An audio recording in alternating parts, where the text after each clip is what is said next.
Suatu hari, saat kota Madinah sedang dalam suasana aman dan tenang, terlihat dari tepat ketinggian di pinggir kota, debu tebal yang mengepul ke udara.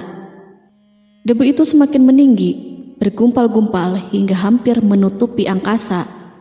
Angin yang bertiup menyebabkan gumpalan debu dari butiran pasir Sahara yang lembut dan terbang menghampiri pintu-pintu rumah di Madinah dan berhembus dengan kuatnya di jalan-jalan.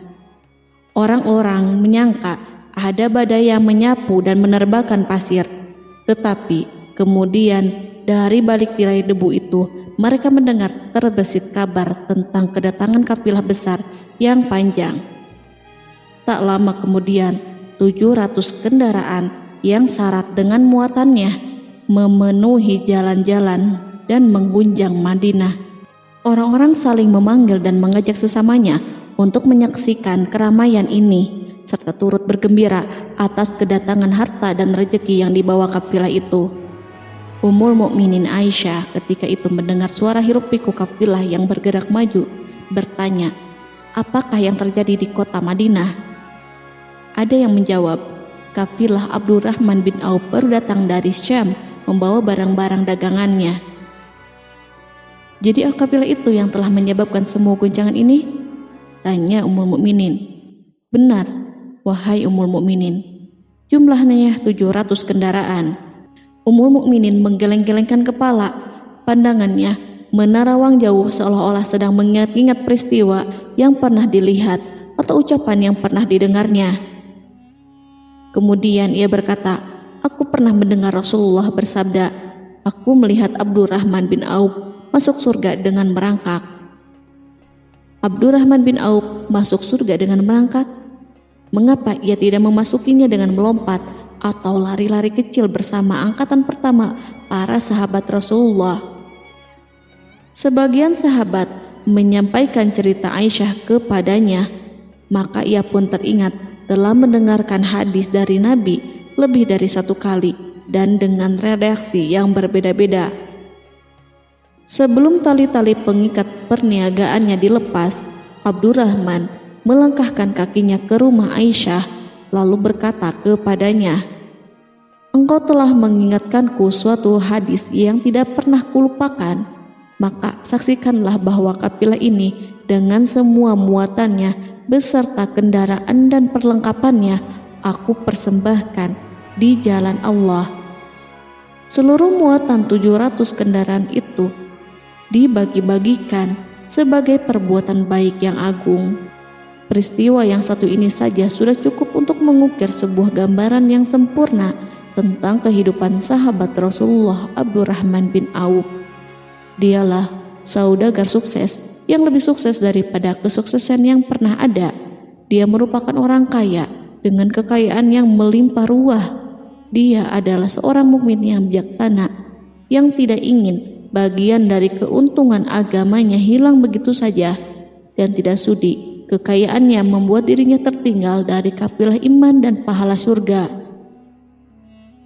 Untuk itu, ia mendermakan harta kekayaannya dengan kemurahan hati dan kesadaran nurani. Sebelum saya melanjutkan kisahnya, dimohon kepada pemirsa untuk menonton video ini sampai selesai, serta mohon dukung channel ini supaya semakin berkembang dengan cara like serta berikan komen positifnya.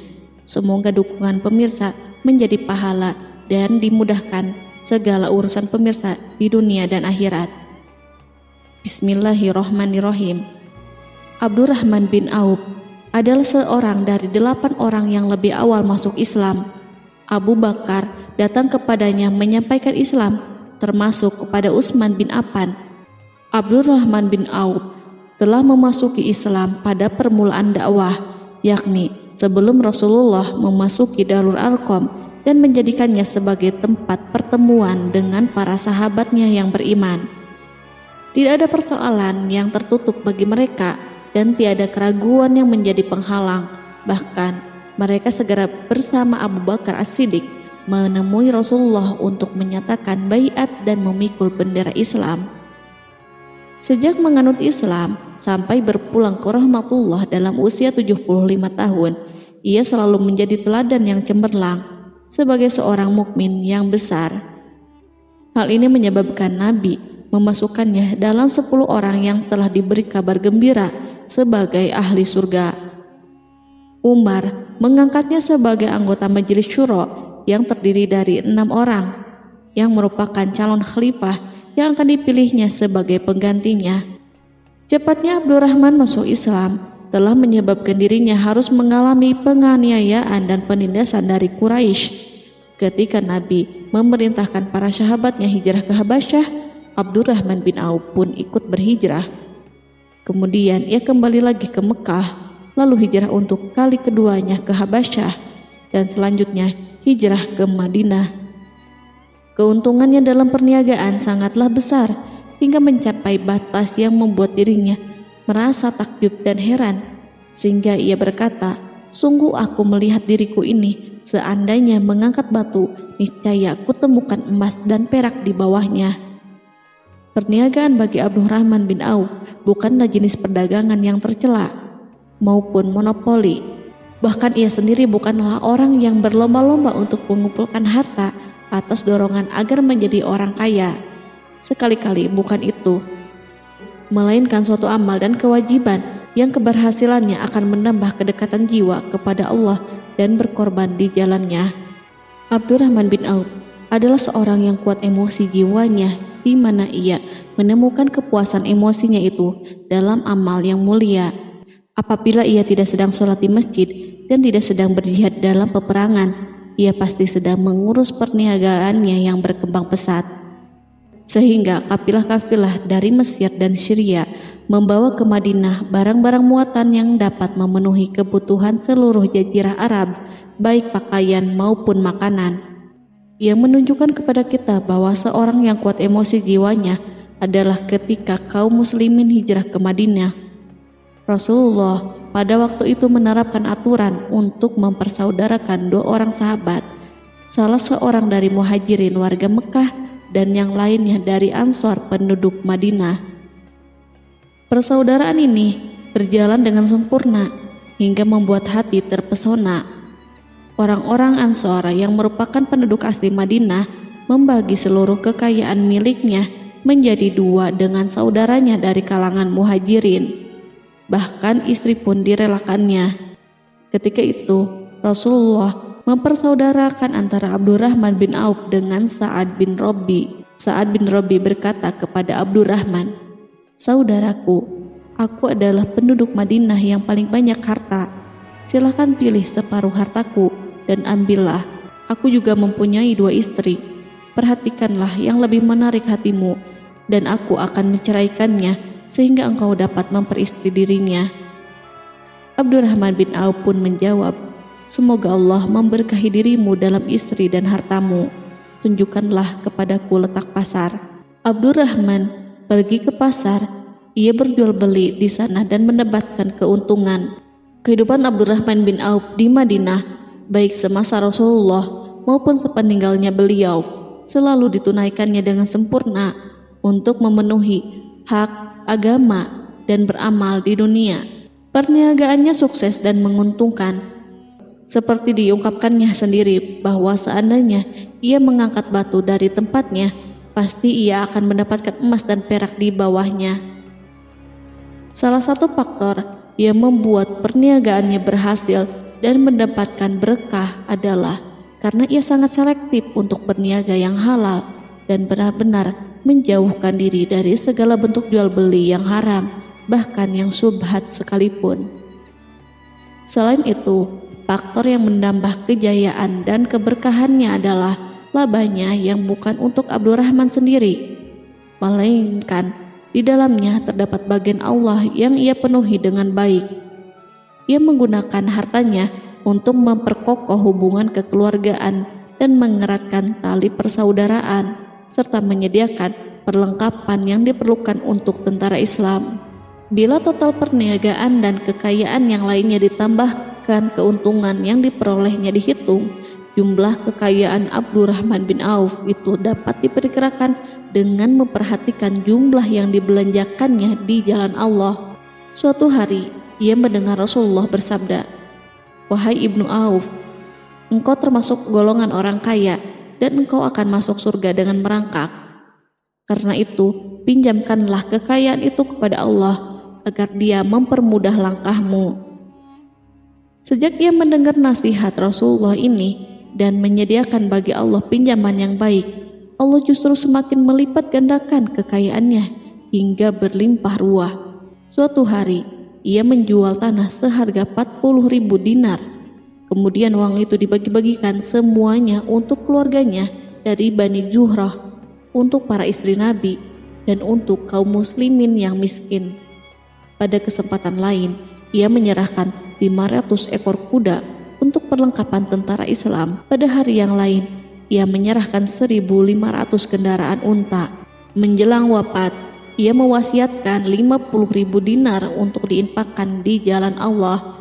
Ia juga berwasiat bagi setiap orang yang ikut perang Badar dan masih hidup, masing-masing mendapatkan 400 dinar. Hingga Utsman bin Affan juga mengambil bagian dari wasiat itu, meskipun termasuk orang yang kaya. Ia berkata, harta Abdurrahman bin Auf halal lagi bersih, dan memakan harta itu membawa keselamatan dan keberkahan. Ibnu Auf adalah seorang yang mengendalikan hartanya, bukan dikendalikan oleh hartanya. Sebagai buktinya, ia tidak mau celaka dengan mengumpulkan dan tidak menyimpannya. Bahkan ia mengumpulkannya dengan tetap merendahkan hati dan dari jalan yang halal. Kemudian harta itu tidak dinikmati untuk kepentingannya sendiri, melainkan untuk dinikmati bersama keluarga, kerabat, rekan-rekan, dan masyarakat seluruhnya. Karena begitu luas pemberian serta bantuannya, ada yang mengatakan seluruh penduduk Madinah berserikat dengan Abdurrahman bin Auf pada hartanya. Sepertiga dipinjamkannya kepada mereka, sepertiga lagi dipergunakannya untuk membayar hutang-hutang mereka, dan sepertiga sisanya dibagi-bagikan kepada mereka. Harta kekayaan ini tidak akan pernah membuat kelegaan dan kesenangan pada dirinya selama ia belum menemukan jalan untuk membela agama dan membantu rekan-rekannya. Adapun untuk selain itu, ia selalu merasa khawatir terhadap kekayaannya. Pada suatu hari, dihidangkan kepadanya makanan untuk berbuka karena waktu itu sedang berpuasa. Ketika pandangannya tertuju pada hidangan tersebut, selera makannya pun bangkit. Namun, ia justru menangis sambil berkata, "Mus'hab bin Umair telah gugur sebagai syahid dan ia jauh lebih baik daripada aku. Ia hanya mendapat kafan sehelai kain yang jika ditutupkan ke kepalanya, maka kelihatan kakinya, dan jika ditutupkan ke kedua kakinya, terbukalah kepalanya. Demikian pula Hamzah yang jauh lebih baik daripada aku. Ia pun gugur sebagai syahid, dan saat akan dikuburkan hanya mendapatkan sehelai selendang.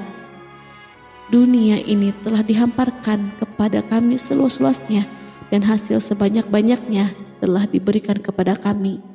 Sungguh kami khawatir bila pahala kebaikan kami telah disegerakan balasannya di dunia."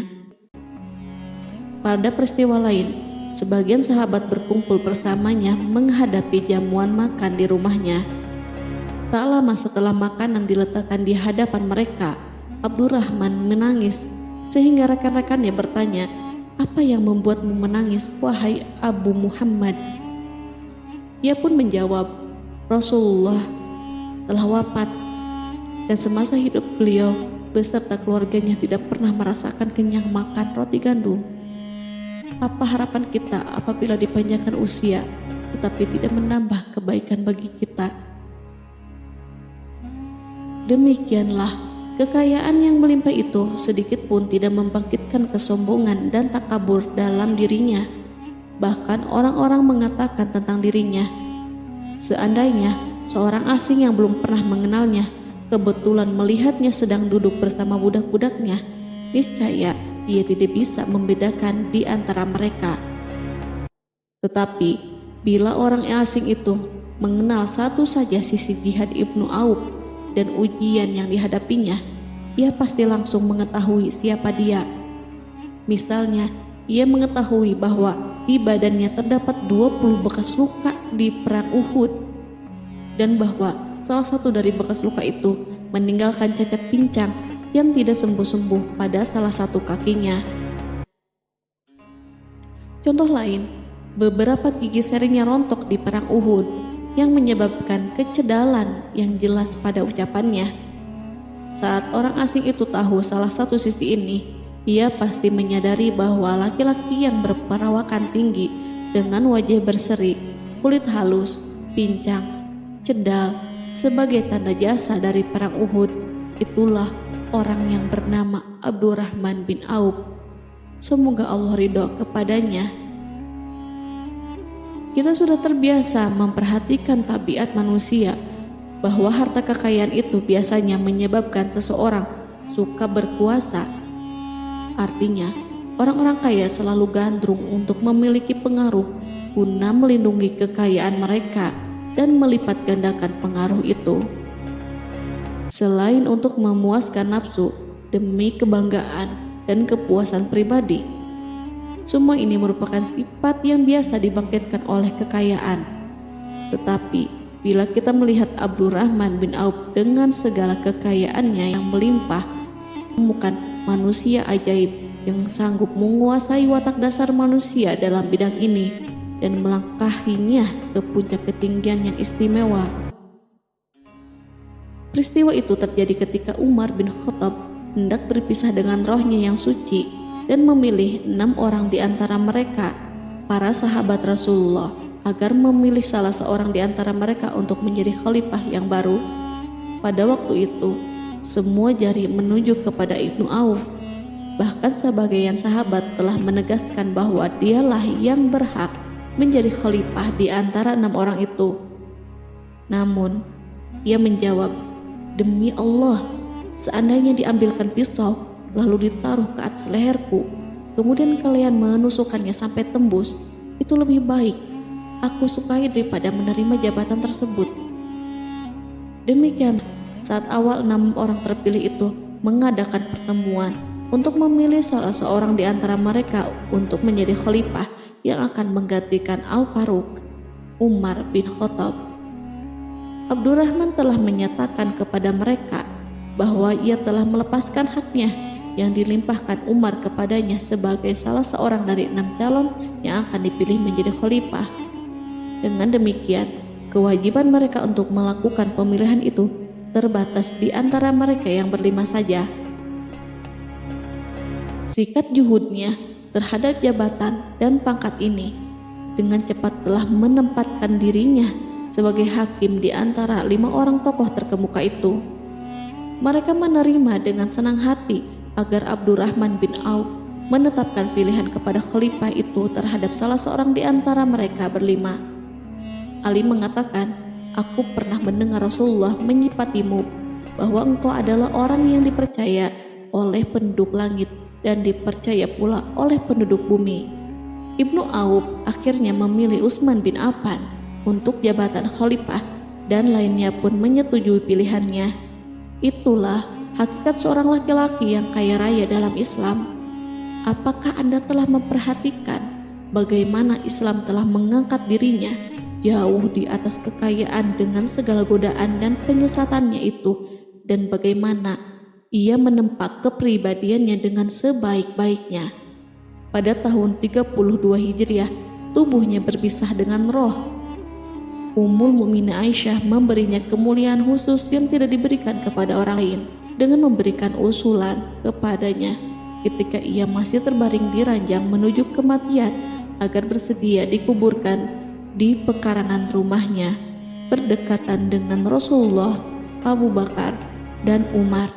Namun ia memang seorang muslim yang telah dididik Islam dengan sebaik-baiknya, sehingga merasa malu bila dirinya diangkat dan disandingkan dalam kedudukan tersebut. Selain itu, ia telah membuat janji dan ikrar yang kuat dengan Utsman bin Maz'un, yakni jika salah seorang di antara mereka meninggal sesudah yang lain, hendaklah ia dikuburkan di dekat sahabatnya itu. Saat rohnya bersiap-siap memulai perjalanan yang baru, air matanya meleleh, sedangkan lidahnya bergerak-gerak mengucapkan kata-kata, "Aku khawatir dipisahkan dari sahabat-sahabatku karena kekayaanku yang melimpah ruah." Namun, ketenangan dari Allah segera menyelimutinya. Lalu senyuman tipis menghiasi wajahnya disebabkan sukacita yang memberi cahaya dan kebahagiaan yang menenteramkan jiwa. Ia memasang telinganya untuk menangkap sesuatu, seolah-olah ada suara yang lembut merdu yang datang mendekat. Ia sedang mengenang kebenaran sabda Rasulullah yang pernah beliau ucapkan, Abdurrahman bin Auf di dalam surga. Ia barangkali juga sedang mendengarkan janji Allah dalam kitabnya. Orang yang menginfakkan hartanya di jalan Allah, kemudian tidak mengiringi apa yang diinfakkan itu dengan menyebut-nyebut dan menyakiti perasaan penerima, maka memperoleh pahala di sisi Rabb mereka. Tidak ada rasa takut pada mereka dan mereka tidak bersedih hati. Quran Surat Al-Baqarah ayat 262.